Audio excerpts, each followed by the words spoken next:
Hello everybody. So today we are taking our journey from material to spiritual world and backward spiritual to material world. Well, this might look very paradoxical, but that's what I intend to be exactly. I feel that a very important branch which affects our day-to-day lives greatly, either by accepting or by surreptitiously practicing. That is astrology. There's hardly anyone in the world except for one person, few people or something, who don't know, are not curious about the future and everything with astrology. I have always maintained that my attitude and passion for astrology is different. It is to find the road or link between your essence and your spirituality.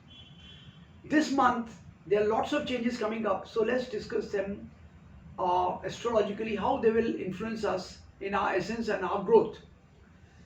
Well, first we have a major change of Rahu and Ketu. Rahu Ketu are always 180 degree away. So if one changes Rashi, other also changes. And it's 7 houses away. Rahu will be in Taurus on 23rd and Ketu will be in Scorpio on 23rd for 1.5 years. And Jupiter has become direct today at 6 a.m.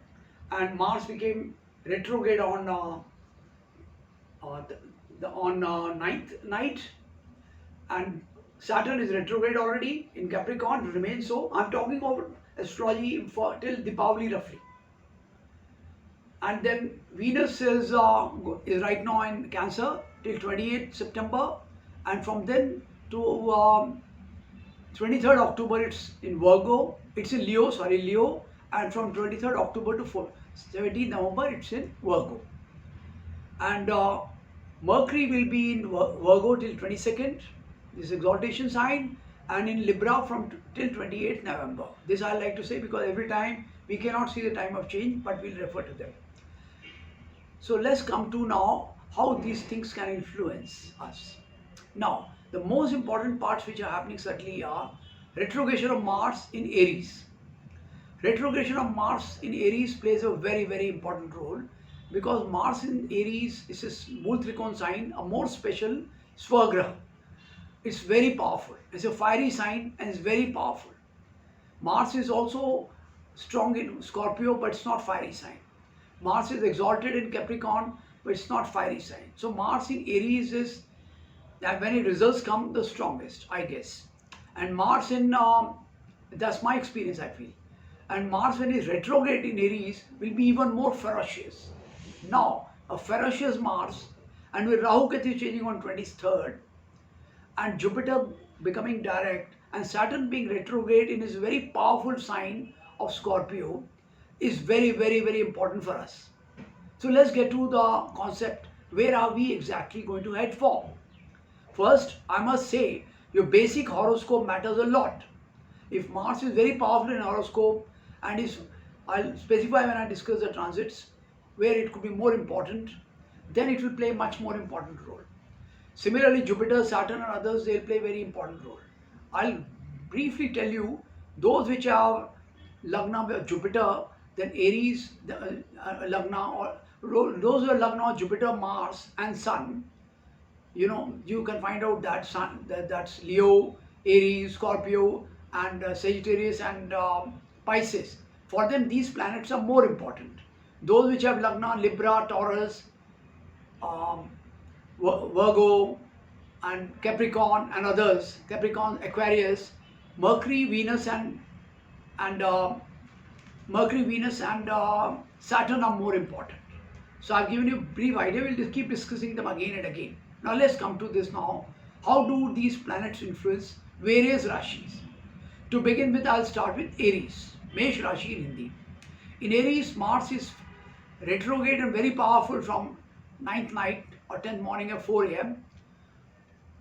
in Aries. A very fiery sign, very powerful sign. It's a sign of great restlessness getting compounded. It's becoming more and more ferocious.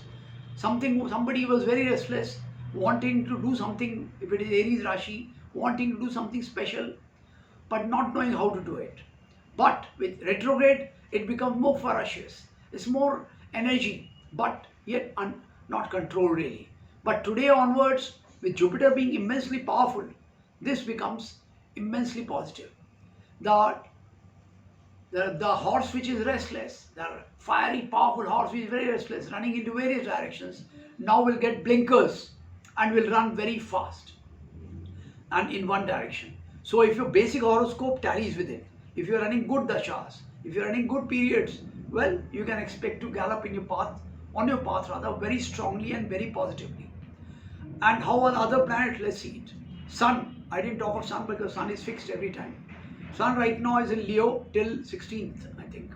And from 16th to 16th next year month, Sun will be in Virgo. From 16th October to 16th November, it will be in Libra. So let's talk about that. Sun is very, very powerful. For Aries, it will be very powerful till 16th October. So that's a very positive thing. Venus is in Cancer, it's okay. Leo is very fine. Most important, Saturn. Saturn is in 10th. And Rahu Ketu are transiting from 3rd to 2nd. Rahu will be in 2nd and Ketu will be in 8th. Ketu in 8th is not good. Now, what does it mean exactly? And Mercury is 6th and then 7th. I've already given the time. Mercury is in 6th till 22nd September, Virgo, and then till 28th November, it will be in Libra. So coming to this now, how do we look at Aries? First, Mars is immensely powerful under the control of Jupiter from today onwards. So the horse will get blinkers and run faster. Sun is very powerful. So if your basic horoscope is very strong, glory can start kissing your feet. Venus, okay, nothing dramatic or this thing. Some romance could be there, but that's not more important. More important is really romance in your life. Saturn in 10th, unless of course essence is romantic, then a romance will require a lot of power and wings.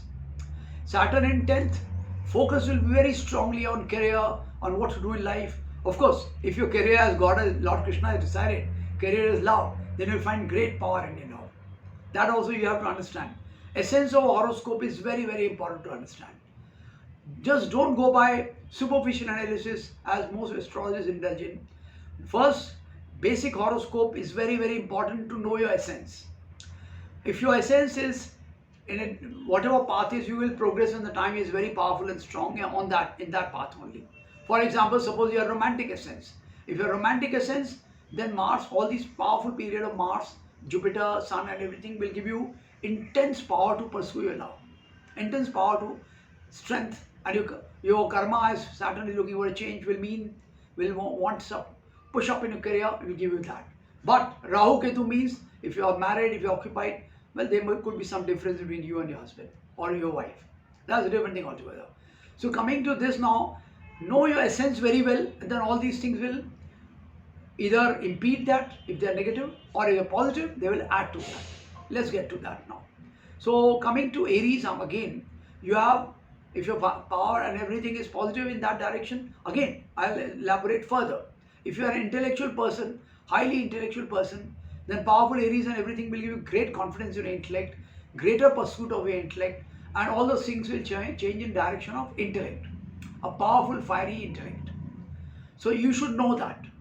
And if you are in the pursuit of politics and others, all these things will happen that way.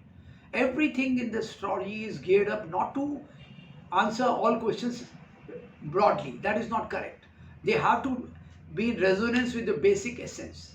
Like a mango cannot become an orange, orange cannot become a papaya, and neem cannot become, say, apple. That has to be understood. Is 1 in 100 million chance maybe when the essence changes, but normally essence only grows or degenerates. If you are wonderful, you will blossom in that field. But I would say for Aries, it is blossoming time. It is strength time. Strength always means blossoming. Blossoming in what you want to do. So that's what I would like to say for Aries. Then let's come to Taurus. Saturn in 9th, own house. Rahu in 1st. Ketu in 7th. Jupiter in 8th. Not direct now. And Mars in 12th. And Mercury in 5th. I'm broadly telling all these things. All the things you can apply now. You got the Rashis now. You can apply. Mercury in 5th. And Venus is in 3rd and 4th later. Now, what does it mean exactly? Taurus people will have in the position of Saturn will be struggling hard to discover themselves in the next 2 years. Their strength and confidence will increase very greatly in the next 2 years to actually know their path. Now, please don't go for it just like that. Resonate it with your basic horoscope.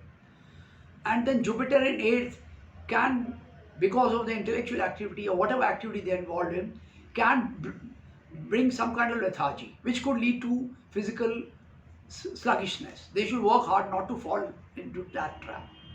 Rahu in 1st and Ketu in 7th.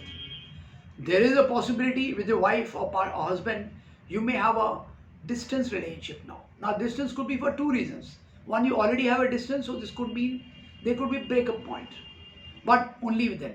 If you have a good relationship, it's quite possible you may have jobs which will give you more distance between each other. For example, if they are staying very happily, say in Delhi together, husband might get posted in Mumbai or something like that. That doesn't mean any problems. The love will always be there, but distance will be there. Or it could also be that for some reasons you are, or maybe day and night shifts, whatever it is, you are not able to spend a lot of time together. So that's how you should look at it. Mercury is very good, but Sun is okay. All these things don't matter so much.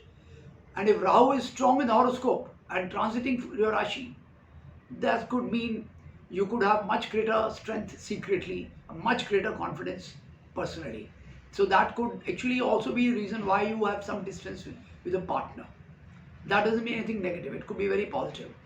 But Ketu in 7th in transit is bound to create difference between the husband and wife in some way.